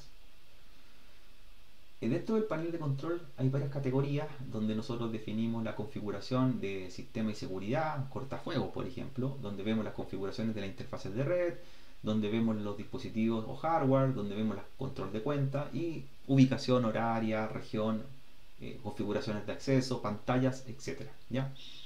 Viene un laboratorio también sobre el panel de control. Ojalá lo trabajen sobre máquinas virtuales comparativas Windows 10 y 7 y vayan con los estudiantes con ese laboratorio trabajando en ambas, ¿ya? También laboratorios para las cuentas, creación de cuentas y configuración del panel control. Una de las herramientas principales del panel de control es la configuración de red, donde nosotros trabajamos las interfaces de red disponibles según el hardware del equipo, ya interfaces de red como Ethernet, como wireless, como Bluetooth, o las que tengamos incorporadas. También dentro de ellas se puede manejar lo que son las opciones de internet, ¿ya? En este caso pensado en los navegadores, para ver configuración entre ellas, por ejemplo, bajar o subir los niveles de acceso, proxies o páginas de inicio predeterminadas. ¿Ya? Así que ahí se muestran ejemplos de los laboratorios que vienen incorporados y las configuraciones que se pueden ir haciendo según el tipo de browser disponible. Explorer en sistema operativo más antiguo o Edge en más moderno. Funciones de pantalla, ¿ya? Otro tema también importante dentro del panel de control, configuraciones de los gráficos. Y hoy día, por ejemplo, cómo puedo duplicar pantallas o extender las pantallas a distintos monitores. Opciones de energía, ya cómo puedo optimizar el sistema operativo para que los niveles de energía sean los más adecuados, por ejemplo, para hacer durar la batería en el caso de un notebook y poder gestionar una mejor performance o funcionamiento del equipo. Así que aparecen ejemplos para Windows 7, Windows 8 y Windows 10. En opciones también más avanzadas nosotros vemos otras configuraciones adicionales del panel de control, en las cuales podemos configurar identificaciones de la máquina en la red, como el nombre del equipo. También hay una estructura de nombre que no sea más de 16 caracteres, por ejemplo, y que no se usen puntos para el nombre de la máquina. Configuraciones del grupo de trabajo, configuraciones de acceso remoto también, permitir acceso remoto para conectarnos con un cliente RDP, y también configuración del hardware de arranque. Hay una opción también que viene en un laboratorio que habla de cómo yo optimizo el equipo, en este caso eligiendo el rendimiento o performance definido para los programas o servicios segundo plano, o también para bajar lo que es el nivel de gráficos de mi máquina y dejarlo optimizado para su mejor funcionamiento. Y también viene una herramienta y un laboratorio pensado en lo que es la memoria virtual o de paginación, ¿ya? Que para los sistemas operativos Linux se conoce también como swap, y en el caso de Windows la memoria virtual lo que permite es tomar una porción de disco duro y dejarlo como memoria RAM. Así que vienen laboratorios propuestos también para la misma temática. Otro punto también que aparece por acá, aparece lo que es administrador de dispositivo, ¿ya? Cómo yo puedo ir verificando lo que es el hardware, actualizar los controladores, o revertir un controlador, por ejemplo, si no me funciona, bajar una versión más antigua. También ahí aparecen algunas opciones cuando no son los controladores certificados o validados en este caso por Windows, que muchas veces pasa.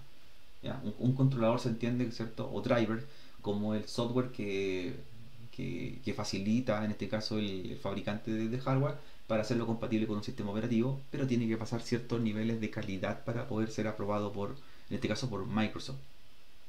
Y ahí vienen laboratorios propuestos para lo mismo, laboratorios de región idioma y laboratorios de configuración de red. Después viene el trabajo en lo que es programa y características. Nosotros podemos instalar programas de terceros, pero también podemos instalar características incorporadas dentro del sistema operativo. Eso quiere decir que, por ejemplo, un sistema operativo Windows 10, yo podría instalarle el servidor web Internet Information Service y transformar mi Windows 10 en un servidor de aplicaciones, ¿ya? Que son características adicionales incorporadas, las cuales yo las puedo instalar en mi sistema operativo y convertir mi sistema operativo en darle otra funcionalidad. Por ejemplo, un cliente de Telnet o servidor Telnet para conexión remota, etcétera.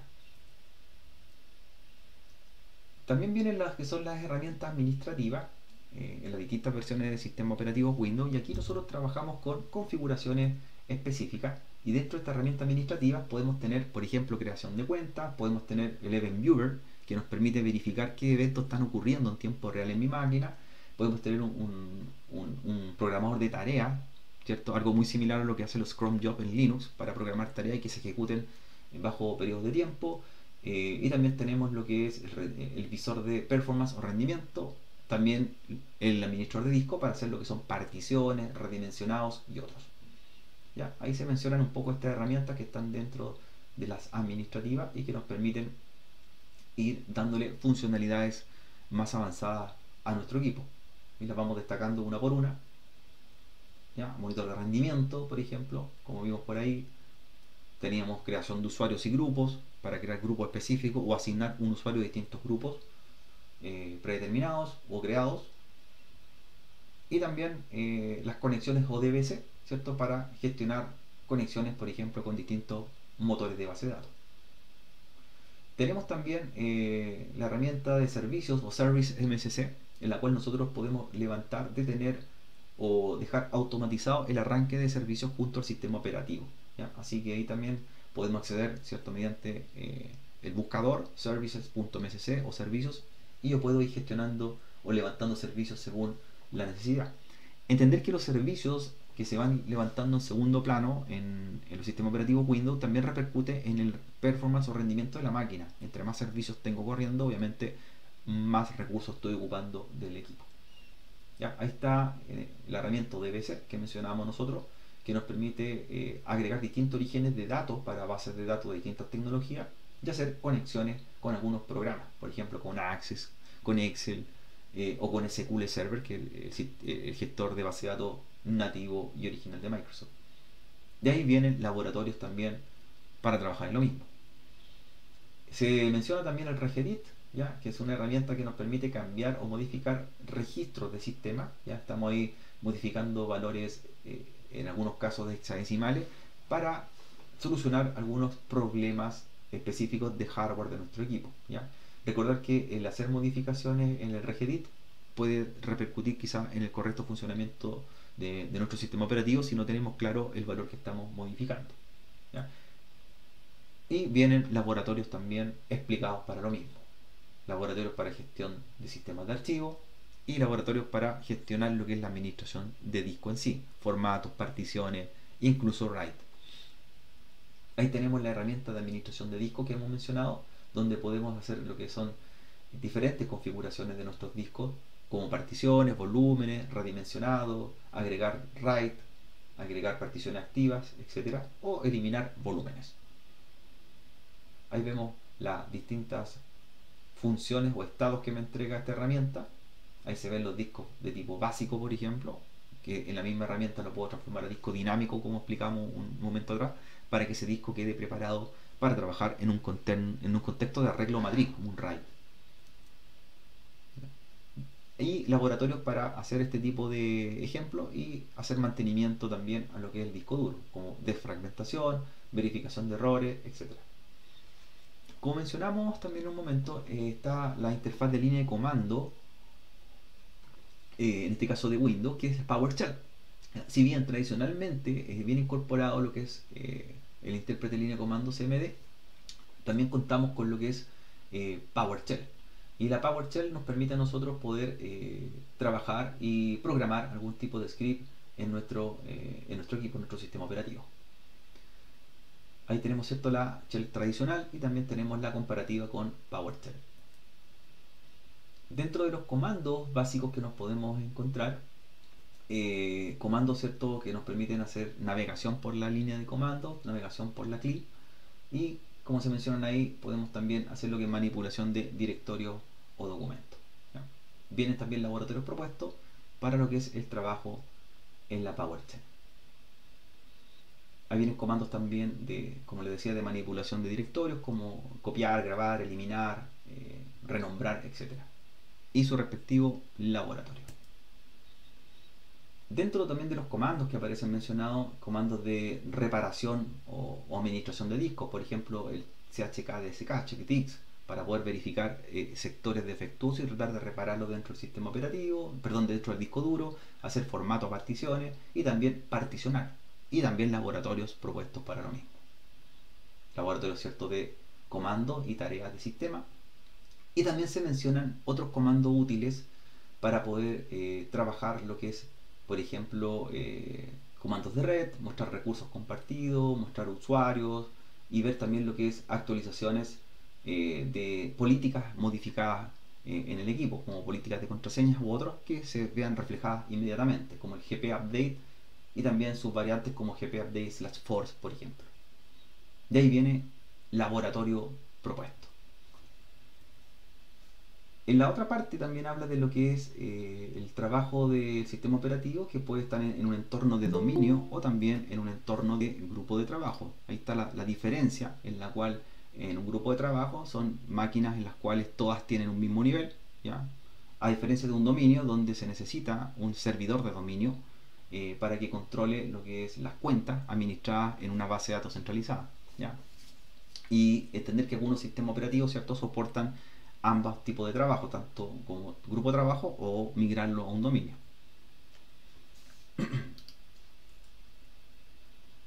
También se menciona lo que son recursos compartidos de red, recursos entre ellos para dar permisos, autorizaciones, lecturas, escrituras dentro de las carpetas.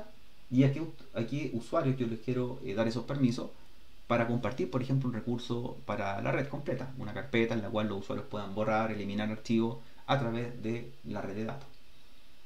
Ahí también se muestran las herramientas para ver, por ejemplo, cómo están compartidos los recursos, quiénes iniciaron sesión y quiénes están, por ejemplo, trabajando en mis carpetas remotas. Vienen laboratorios también en los cuales se muestran cómo yo configuro las dos formas mi direccionamiento IP en mis tarjetas de red, que pueden ser IP de tipo estática o IP de tipo dinámica, según sea el caso, y también entender que vienen preparadas para que nuestras tarjetas de red soporten los protocolos IPv4 e IPv6. Aparecen también los comandos de manipulación de direccionamiento IP, entre ellos ipconfig o ipconfig all para ver todo el estado y configuraciones de direccionamiento IP de mi equipo, liberar direcciones IP con el comando ipconfig release cuando hay problema, por ejemplo, servidores de HCP, el ipconfig renew para solicitar otra IP a un servidor, el ipconfig flush DNS cuando tenemos problemas, por ejemplo, de un servidor DNS y no nos busca correctamente un sitio, ahí aplicamos y borramos y eliminamos historial. Y también se aplican lo que son los comandos de red, entre ellos los ping, entre ellos los tracers, ¿cierto? Un ping para verificar conectividad a través del protocolo ISMP a otra dirección IP de otra tarjeta de la red, el comando tracer para ver los saltos por donde vamos pasando o la cantidad de routers, y el NSLookup, por ejemplo, para ver cuáles son los servidores DNS que me están respondiendo solicitudes. En el área inalámbrica viene también lo que es la configuración y el cifrado y los tipos de autenticación, donde se mencionan varios protocolos, WEP, cierto que ya está bastante desactualizado, es inseguro en el mercado, y WPA2, WPA2 Personal y Enterprise, ya que el segundo se basa en el protocolo radios de autenticación, que a diferencia de WPA2 Personal, que basta tener una clave de acceso, WPA2 Enterprise solicita clave y usuario de una cuenta creada. Ahí vienen laboratorios también para configuración inalámbrica.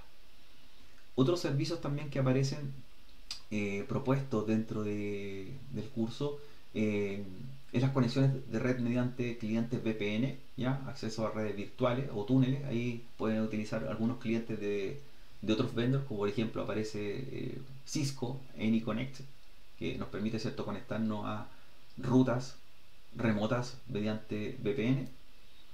Y también servicios de acceso remoto como protocolos Telnet y SSH, entendiendo que SSH es un protocolo mucho más seguro y cifrado versus Telnet, que es un protocolo que, si bien nos permite conectarlo a distintos sistemas operativos, tanto router, suite o sistema operativo servidores, es menos seguro ya que su mensajería no es cifrada.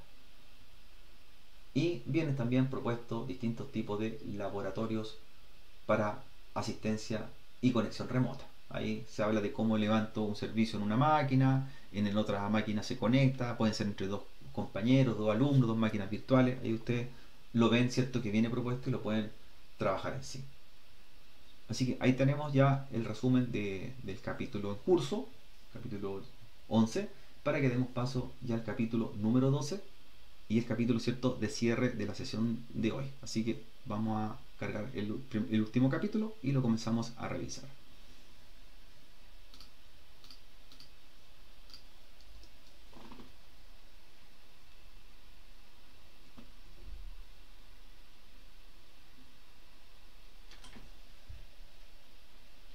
Quería ver al Max el ratito que vendiera él, porque tengo que hacer un ratito para comer algo.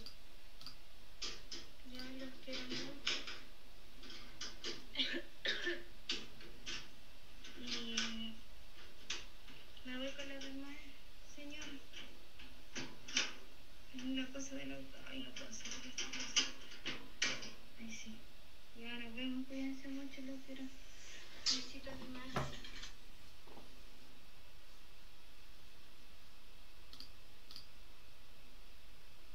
El capítulo 12 y capítulo ya de cierre de hoy también viene alineado con los capítulos anteriores, y aquí nosotros vemos y mencionamos lo que son los distintos plataformas o sistemas operativos de tecnología diferente a lo que es Microsoft, ¿ya? Este capítulo hace referencia a sistemas operativos Linux, sistemas operativos privativos como Mac OS y también sistemas operativos abiertos como Android, ¿ya? Así que este capítulo no solamente toca lo que son sistemas operativos Linux y Mac, sino que también ve lo que son sistemas operativos móviles. Dentro también de los objetivos o secciones de este capítulo, ve con instalación y configuraciones de ellos para distintos tipos de plataformas y sus distintas características en el mercado. Lo primero que tenemos que diferenciar cuando hay una, no competencia en realidad, cuando vemos nosotros un paralelo entre sistemas operativos móviles, nos encontramos que hay distintos, en este caso, tipos de licenciamiento para uno y otro. Entre ellos están los sistemas operativos de tipo open source, de código abierto, y los sistemas operativos private, que en este caso sería Android versus iOS, ¿ya? Entendiendo que un sistema operativo open source es un sistema operativo que puede ser implementado en distintos tipos de hardware sin restricciones de modificación de su código fuente, y que también puede ser modificado según el usuario, ¿ya? Yo puedo tomar el sistema operativo y hacer las modificaciones o usos que estime conveniente, versus código cerrado, que se entiende que es un sistema operativo propio de un fabricante y que viene ya incorporado en un hardware específico, como lo hace Apple en sus teléfonos, por ejemplo, iPhone, en el cual ya viene con un sistema operativo nativo. También para las distintas plataformas o sistemas operativos tenemos que ver que la fuente o descarga de aplicaciones, hay plataformas establecidas para ello, ¿ya? En estas fuentes de descarga o aplicaciones yo puedo comprar aplicaciones de pago, tener aplicaciones de tipo shareware o freeware, aplicaciones gratuitas, pero se entiende que son fuentes específicas, por ejemplo el App Store en el caso de Apple, o las plataformas de Google Play para el caso de Android, ¿ya? Si bien hay otros tipos de fuentes no oficiales de descarga, como Cydia, por ejemplo, para Apple, no se recomiendan, ya que puede haber software que no es de uso oficial o podría tener un funcionamiento incorrecto en mi equipo, ¿ya? Ahí se menciona, ¿cierto?, Google Play y App Store en el caso de Apple. Bien, vienen laboratorios para trabajo con el sistema operativo Android, viene el trabajo para el sistema operativo iOS. Ahora, idealmente para ese laboratorio, en los que vienen propuestos, se habla de tener los aparatos físicos, ¿ya? Por ejemplo, tener un dispositivo con Android, tener un dispositivo con el sistema operativo iOS, pero también da la opción de virtualizar. Y recuerden que se puede descargar el sistema operativo Android para virtualizarlo, por ejemplo, en VirtualBox, y hacer una simulación ahí con él. Lo mismo que en un sistema operativo Apple, también ahí VirtualBox da la posibilidad de tener una versión y hacer el uso de ellos. Los sistemas operativos móviles también se basan en las características del hardware que tenemos disponible, por lo tanto manejan muchos sensores internos como acelerómetros, giroscopios, por ejemplo, o sensores táctiles que vienen incorporados, y por lo tanto los desarrolladores de software basan mucho sus aplicaciones en los tipos de características que trae el hardware del equipo, ¿ya? En el caso de los dispositivos móviles, hoy día se les saca el mayor provecho posible para aplicaciones, por ejemplo, como juegos, para aplicaciones de lectura, para aplicaciones que permitan, ¿cierto?, hacer mediciones. Otro de los tipos de elementos principales que se les saca bastante provecho es la tecnología de posicionamiento global, por GPS, ya que nos permite tener posiciones bajo una triangulización de satélite y poder ver, en este caso, o saber la ubicación de nuestros dispositivos, y que es útil para muchas aplicaciones o uso que se les puede dar, entre ellos aplicaciones para geolocalización, para conducción, para asistentes de conducción, para también aplicaciones que nos permiten hacer lo que es el geotracking, ¿ya? Para nosotros ver o entender dónde puede estar, por ejemplo, el sitio más cercano que estamos nosotros, ¿ya? Como lo hace Google, por ejemplo, Maps, o como lo hace Waze en el caso de otro software. Bueno, y ahí también vienen propuestos laboratorios para lo mismo mencionado. Las tecnologías móviles o los dispositivos móviles también tienen la posibilidad no solamente de hacer uso de su tecnología G, como 4G, 3G o banda ancha móvil, sino también da la posibilidad de utilizar lo que son las tecnologías wireless, Wi-Fi, para poder hacer conexiones a redes inalámbricas bajo distintas normas, como 802.11n, G o AC. También dentro de las características de los dispositivos móviles está la comunicación, ¿cierto?, directa, o también llamada NFC, sin contacto, que se utiliza para hacer transacciones o almacenamiento entre dispositivos de contacto directo, ¿ya? Así que también se mencionan por ahí como una forma de comunicación que tienen los dispositivos móviles. También está la posibilidad, igual que en la tecnología PC, de hacer conexiones a redes virtuales. También tienen clientes instalados nativos. En el caso de iOS trae su propio cliente para conexión VPN, y también utiliza algunos clientes como los de Cisco, en los cuales nos permite generar una conexión hacia una red privada virtual. Otra característica también bastante utilizada hoy día en los sistemas operativos modernos es los asistentes virtuales. Así como existe Alexa de Amazon, también existen los asistentes virtuales que nos permiten manejar opciones o administrar el sistema operativo. En el caso de iOS está Siri, y en el caso, ¿cierto?, Google Now para Android. Bueno, viene también laboratorios de seguridad y protección de los equipos, y en uno de ellos viene la protección o bloqueo de contraseña, ¿cierto?, con respecto a clave de coordenada, o también a lo que es contacto por huella digital. Así que ahí vienen algunos laboratorios para distintas plataformas. Cuando hay restricciones de acceso, se puede configurar el sistema operativo para tener distintos tipos de limitantes, entre ellos manejar un código basado en patrones, para tener un código numérico como un personal number, como un PIN, ¿ya? Y también nosotros dar las distintas posibilidades de poder configurar nuestro sistema operativo del equipo móvil para hacer algún tipo de bloqueo ante un robo. Entre ellos pues, tenemos lo que es borrado de los archivos, borrado de las configuraciones, o bloqueo remoto con distintos tipos de aplicaciones. Por ejemplo, en el caso de Apple, utiliza las cuentas de iCloud para asociar nuestro dispositivo y poder hacer un borrado, por ejemplo, o una alerta remotamente. pero también se pueden utilizar algunos tipos de aplicaciones de tercero para poder hacer rastreo y borrado remoto, ¿ya?, de nuestros dispositivos. Copias de respaldo, importante también hacer copias constantemente de los archivos y documentación que tenemos local en nuestro equipo o configuraciones, así que presentan varias alternativas y no solamente la alternativa propia del fabricante, como lo tiene por ejemplo Apple con iCloud, en el cual se entrega un plan con ciertas condiciones de almacenamiento, y si requiero más espacio de almacenamiento voy pagando una membresía. Y lo mismo, ¿cierto?, ofrecen otras empresas como Google Sync, Android o OneDrive para Microsoft, ¿ya? Así que también hay otros proveedores como Dropbox que se han unido hoy día a lo que es el respaldo de configuraciones y archivos de los dispositivos móviles. ¿Ya? Aplicaciones para localizar, como dijimos nosotros, existen aplicaciones propias como iCloud, que permite ver la ubicación del dispositivo, hacer borrado remoto, bloqueo remoto o alerta, y también hay algunas aplicaciones de terceros que se pueden instalar para poder efectuar las mismas tareas. ¿Ya? Ahí están las comparaciones y lo que puede hacer, por ejemplo, los modos que pueden trabajar ambos sistemas operativos. Ahí habla del bloqueo remoto por parte de iOS, que lo puedo dar como un perdido, por Android lo puedo bloquear, o también puedo hacer un borrado remoto de los archivos del equipo. Los sistemas operativos y los móviles no están, en este caso, excluidos de lo que es la instalación de antivirus, así que ese es un mito que muchas veces escuchamos, de que los sistemas operativos móviles no necesitan un antivirus, o que simplemente los sistemas operativos basados en iOS no lo requieren. Sí es importante tener alguna herramienta de antivirus, debido a que recuerden que no necesariamente el virus va a estar alojado o va a afectar al sistema operativo en sí, sino que también puede afectar a los archivos que están almacenados.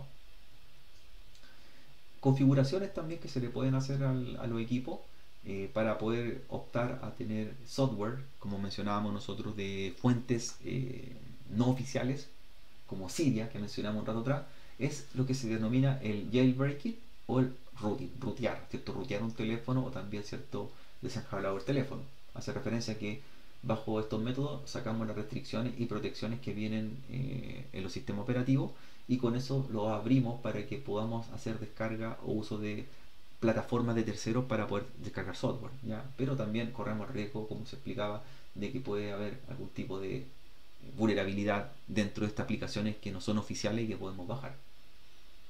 También mantener siempre actualizados nuestros sistemas operativos, siempre hacer revisiones constantes y ver cuáles serían las últimas actualizaciones para estar no expuesto, en este caso, a vulnerabilidades. Ya en esta recta final viene en el capítulo 12 una muestra, ¿cierto?, de lo que son, o comparativa de las familias de sistemas operativos, comenzando, ¿cierto?, por Unix, que es un sistema operativo desarrollado en el lenguaje C, y del cual Apple se basó mucho para crear, en este caso, su sistema operativo macOS e iOS.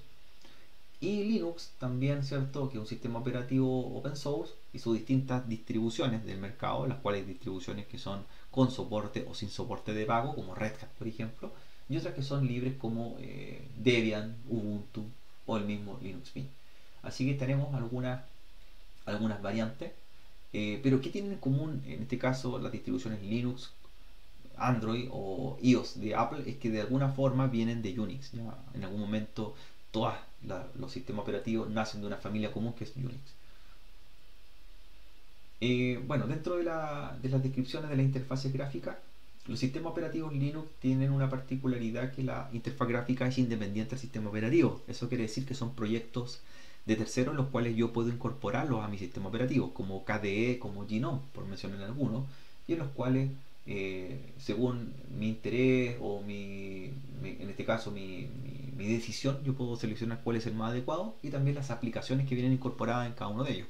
Así que siempre hay un debate de cuál es el mejor escritorio gráfico. Ya hay una guerra muchas veces en los foros, que escuchamos que KDE es mejor, que GNOME es mejor. Yo creo que eso crea a criterio de cada usuario, ¿ya? En el caso de la interfaz gráfica de macOS, tiene su interfaz gráfica llamada Aqua, ¿ya? Donde una de las características es tener un buscador que se llama Finder, ¿ya? El Finder es el buscador, ¿cierto?, nativo, que busca todo tipo de archivos locales o también archivos remotos dentro del sistema operativo. Y también otra característica que tiene esta interfaz gráfica es el dashboard de ventanas emergentes en el panel inferior, que es bien característico de los sistemas operativos Apple. Bueno, dentro de las características, independientemente de los sistemas operativos, todos tienen la misma lógica de ser una capa de abstracción entre los programas de aplicación que corren y que son visibles por el usuario y el hardware que está a un nivel más bajo, ¿ya?, que es comunicado por el kernel. Así que ahí tenemos, ¿cierto?, en este caso la funcionalidad o capas en las cuales trabajan los sistemas operativos. Son en este caso una interfaz tanto de CLI o GUI para trabajar con el kernel y también trabajar con los programas de aplicación. En el caso de las características de los sistemas operativos Linux y también Mac OS, ambos pueden trabajar en un entorno de shell, es decir, en un modo terminal o consola, ¿ya? Características propias para ambos. Si bien tienen sistemas operativos con interfaces gráficas, también gran parte de las configuraciones avanzadas se basan en líneas de comando. Ahí vemos una línea de comando, una shell de Ubuntu, donde se está trabajando con un usuario que no es el usuario administrador o root, y se está haciendo la navegación por algunos directorios. Copias de respaldo y recuperación. Los sistemas operativos también tienen sus herramientas propias o de terceros que se pueden utilizar. En el caso, por ejemplo, de terceros, soluciones como Bacula, FW Backup o Amanda nos permiten hacer respaldos completos de los discos duros del sistema operativo o programar respaldos sincronizados. En el caso de Apple, utiliza su herramienta propia que se llama Time Machine, que permite hacer una copia exacta del disco duro completo del equipo Apple y exportarlo o guardarlo en un disco secundario o mediante dispositivos externos por conexión USB u otra disponible.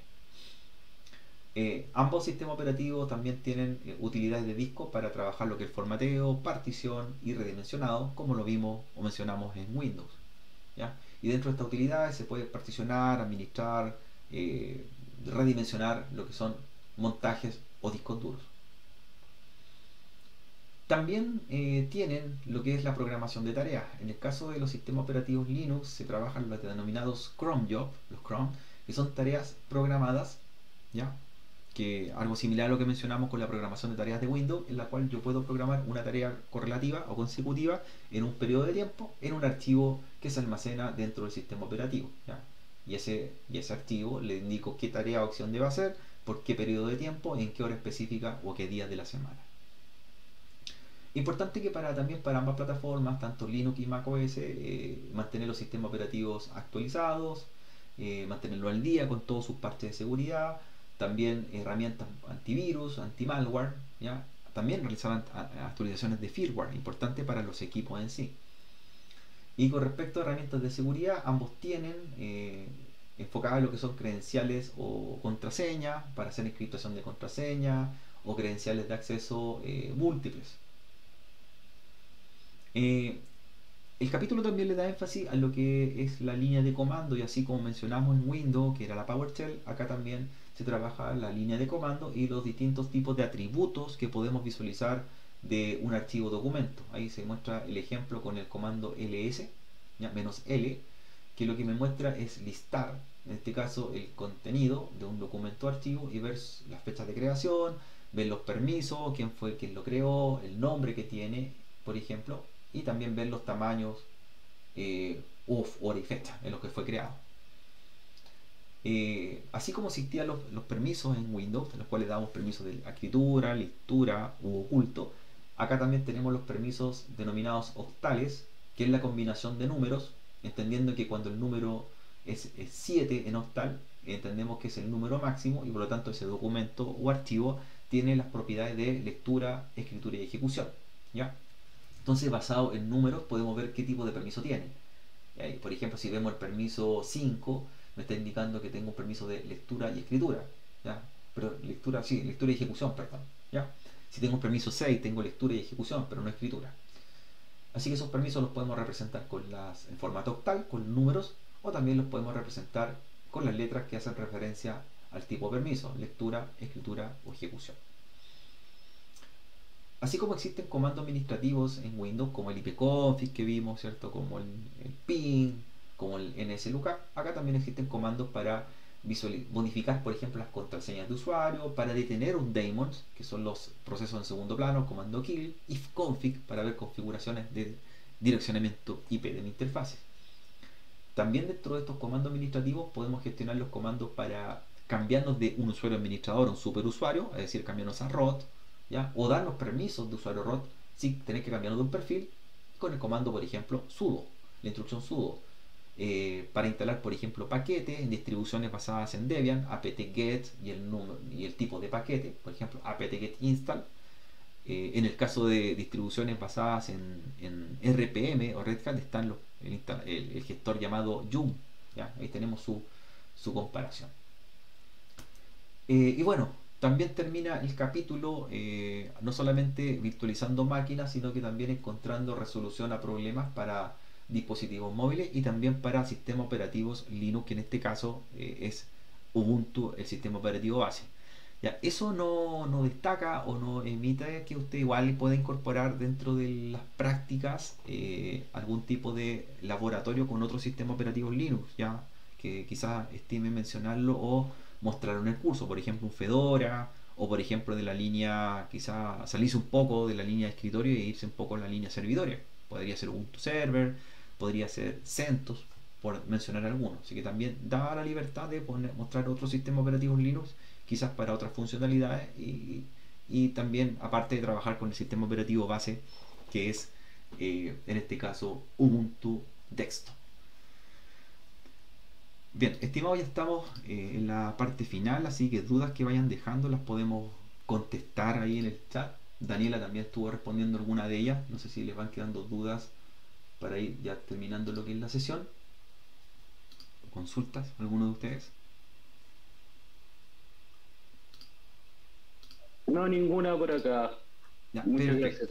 Perfecto. Bueno, si les quedó alguna duda, algún comentario, la pueden ahí dejar escrito, la puede responder Daniela o la respondo yo al final de la presentación. Bueno, lo último que quería mostrarles y que lo mencionamos en el curso es sobre el trabajo sobre las nubes, ¿cierto? Hablaba de la cloud computing o también servicios de nube, ¿ya? En este caso Amazon hoy día tiene varios convenios en los cuales no solamente podemos trabajar con la versión profesional de Amazon o el convenio de Amazon Cloud, sino que también existe Amazon Academy o AWS Academy, en el cual es un convenio que tiene AWS con algunas instituciones para poder gestionar cuentas y saldos de uso para los estudiantes, ¿ya? En el cual se le otorga un saldo voucher de $100 para que puedan también trabajar con virtualización, crear sus máquinas, tanto de tecnologías Linux como Windows, y a medida, ¿cierto?, de ello puedan ir practicando un poco e interiorizándose en lo que es el trabajo en la nube. Aquí yo estoy, ¿cierto?, mostrando un poco lo que es la cuenta de AWS, la cuenta de tipo gratuita. Yo estoy aquí como un alumno, estoy aquí entré a AWS y puedo, ¿cierto?, gestionar, por ejemplo, lo que es la creación de una máquina, ¿ya? Teniendo un cupo de $100, ¿ya?, para poder trabajar en ello, y lo utilizo bastante estas membresías para poder mostrar y hacer laboratorios también con los estudiantes, ¿ya? Así que es bastante útil también salir un poco de la virtualización tradicional hecha con software local y mostrar un poco lo que es la virtualización en nube o los servicios de infraestructura, ¿ya? Aquí estoy, por ejemplo, en mi cuenta de AWS, ¿ya?, donde me muestra, por ejemplo, el saldo que llevo ocupado, lo que me resta todavía, ¿ya?, en el cual gestiono una comunicación en este caso hacia los data centers de Amazon.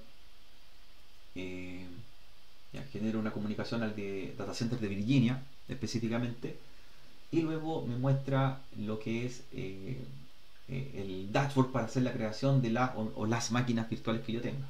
Por ejemplo, ya estoy activo, inicié, por ejemplo, el laboratorio, voy a conectarme, ¿ya? Entendiendo que estas cuentas ya son membresías hechas por una institución, y me carga, ¿cierto?, mi herramienta, que es muy similar a lo que podríamos mencionar del Hypervisor, para poder crear mis máquinas, que acá se llaman las Elastic Cloud. Entonces voy, ¿cierto?, a esta herramienta, Elastic Cloud, Ahí veo las instancias, que se le llaman las máquinas, las instancias. Dice que tengo 0 creada o en ejecución, ¿ya? Y finalmente puedo optar a crear una máquina, y esto es muy similar a lo que vimos en VirtualBox. Es decir, aquí yo puedo ir a lanzar una instancia, ¿ya? Que es ir a crear una máquina, ir seleccionando el tipo de sistema operativo o hardware que tiene, ¿ya? Seleccionar la versión. Por ejemplo, aquí estoy mostrando la plataforma de Amazon, donde voy a encontrar las máquinas que son de costo gratuito. Por ejemplo, tengo distintas distribuciones o versiones, tanto Linux como Windows. Por ejemplo, podría crear una máquina Windows Server, ¿ya? Windows Server, por ejemplo, 2016, 2012, base, o el que estime conveniente. Selecciono, ¿cierto?, mi hardware. Ahí me muestra lo que va a tener esta máquina, cuánto en RAM, procesador, cuál es el objetivo de esta máquina, si es para uso moderado o alto, ¿ya? Estamos dando las características de la máquina o los costos que va a tener, que esta máquina va a tener una dirección IP pública, una IP pública va a ser visualizada del mundo exterior, por ejemplo, disco duro, tecnología de tipo SSD. Recuerden que le puedo agregar más disco duro, segundo disco, modificar el tamaño. Voy haciendo, ¿cierto?, las configuraciones o características necesarias. También identificar cómo me voy a conectar esta máquina, si quiero abrir el cortafuego que tiene Amazon para conectarme a todos los puertos TCP y UDP que tiene la máquina. Ya ahí me dice ya el resumen del estado de mi máquina, Windows Server. Me pregunta, ¿cierto?, cómo quiero crear el acceso. Aquí crea un archivo cifrado para generar lo que son las cadenas de clave de contraseña. Si yo puedo crear una llave de contraseña, esa es la seguridad que me entrega. Voy a hacer una que se llame test1, por ejemplo, ¿ya? Ese archivo lo guardo, ¿cierto?, en un lugar seguro, ya que se descarga una sola vez, tanto para máquinas Linux o Windows, y luego se empieza a crear la máquina. Y ahí empieza, ¿cierto?, a armar lo que es el levantamiento de mi máquina, y después, ¿cierto?, una vez que ya está creada, que eso se demora un par de minutos, va a estar disponible para trabajarla y poder levantarla igual que una máquina que haríamos en VirtualBox, ¿no?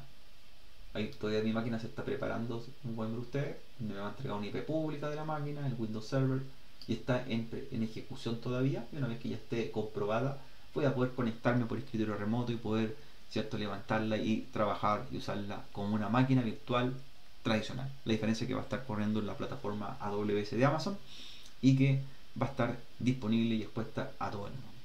¿Ya? Bien, claro, las consultas aprovechan de dejar la hora escrita antes de terminar la sesión. Dice Víctor tiene una consulta, la puede escribir en el chat, o también la puede escribir a los correos de Daniela, al correo cursos2022@fra.cl, o también a mi correo si quiere posterior a la sesión. Así que no hay problema si no la escribe ahora. Bien, ya estamos, ¿cierto?, dando término. Recuerden que hay que rendir los 14 pruebas o exámenes de capítulo, ya que tenemos pendientes. Tenemos que rendir los puntos de control que están pendientes. Tenemos que rendir el examen final práctico o de habilidades que se activa ahora. Y también la próxima semana, el próximo viernes, se activa el examen final teórico, ya que con eso estamos dando término o fin al curso. Así que no sé si les quedan preguntas, las pueden dejar en el chat antes de que finalicemos.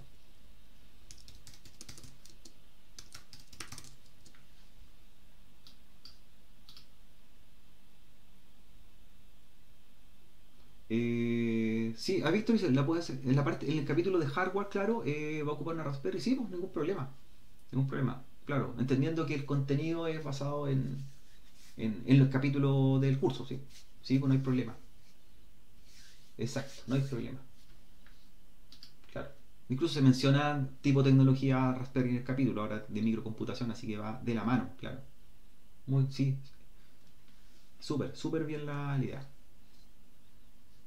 Súper bien. Súper bien.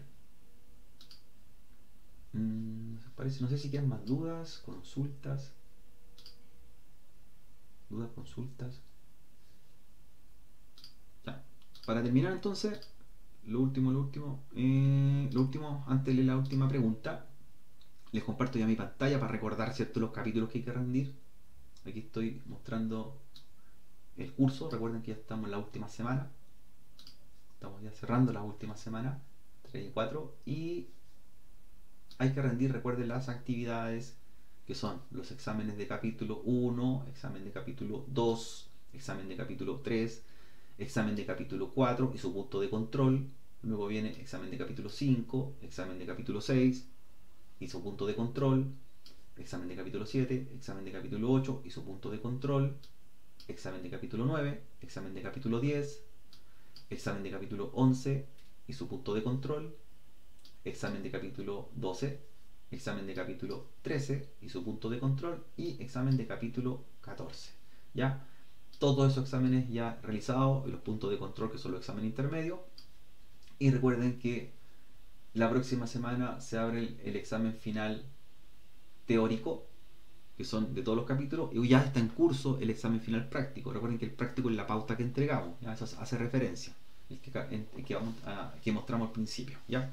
Así que ya estamos con los últimos teórico y práctico. Hasta el próximo viernes 20 es el plazo para el examen práctico, enviarlo. Y hasta el jueves de la otra semana es el examen final teórico, que va a estar abierto aquí en esta parte en NetAcad. Así que la próxima semana le vamos a dar las instrucciones para ese examen, y con eso estamos cerrando el curso. Así que pónganse al día este fin de semana, profesores, ya que estamos a puerta de ya tener las calificaciones listas y todo lo que hemos mencionado durante estas semanas.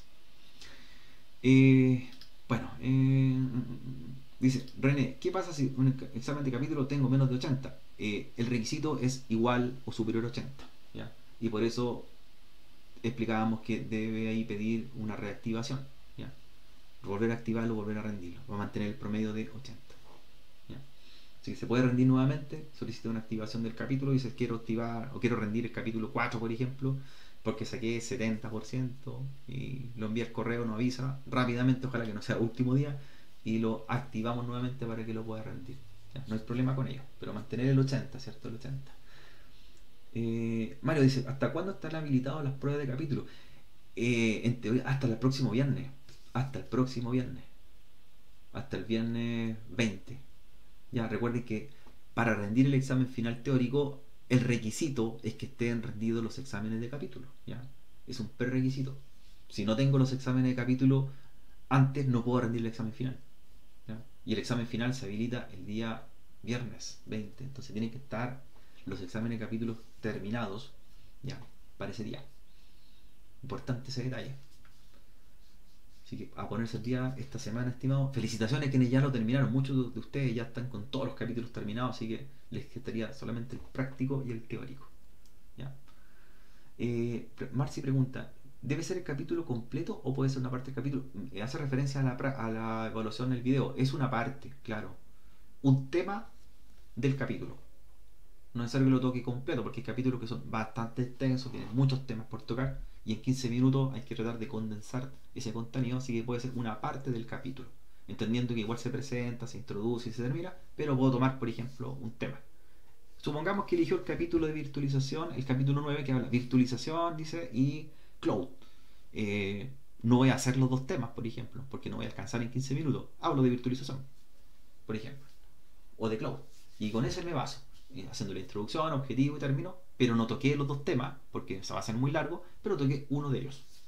Así que es un tema, toca el capítulo, y un tema, por ejemplo, del capítulo lo trabaja para los 15 minutos con toda la estructura que debería tener la clase.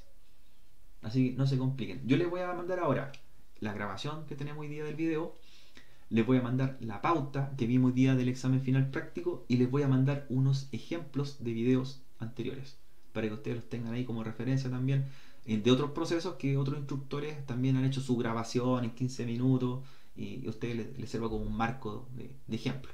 Les voy a mandar diversos videos, no solamente mejores, sino que les voy a mandar como distintas calidades para que ustedes digan, este está bueno, este no, esto no lo debo hacer quizás, o este no me gustó como lo hizo, yo lo haría mejor. Así que les voy a mandar distintas versiones para que ustedes digan, marco de referencia, ¿cierto? Digan, ¿saben qué? El mío está impecable en comparación con este, o me gustó este como lo presentó el profesor, Así que ahí van a tener harto ejemplo y la idea es que ustedes sean bastante didácticos, motívense en el video. Recuerden que se evalúa mucho la actitud del docente. Un instructor no solamente se trata de alguien que tenga los conocimientos técnicos, ¿ya? En Cisco vemos mucho ese perfil del instructor que le gusta enseñar, que tenga la llegada al estudiante, que motive al estudiante y que sea entendible lo que explica, ¿ya? Eso es fundamental y bastante importante, esas competencias blandas, quizás muchas veces sobre las competencias duras o más teóricas, ¿ya? Es importante que se equilibren y que un instructor sea capaz de entender y también de enseñar lo que sabe. Así que eso es lo que vemos nosotros en NetAcad mucho, para buscar el perfil del instructor que motive, en este caso, al estudiante a seguir la carrera del área tecnológica. Bien, estimados, ya me despido por esta sesión, estamos justo en la hora, y así que les mando, les deseo un buen fin de semana, se pónganse al día con todos los capítulos, los exámenes, dudas a los correos en esta semana ya finales, y me comprometo a mandarle ahora los videos y también lo que son los materiales que les mencioné. Así que nos estamos viendo y éxito en esta última semana, éxito con la evaluación práctica y también con los exámenes de capítulo. Así que estén bien y nos estamos viendo el día 20. Ok, hasta luego, adiós. Hasta luego a todos. Gracias. Buenas noches a todos. Chao, chao. Chao, buenas noches. Chao, gracias. Gracias. Buenas noches. Buenas noches, doctor.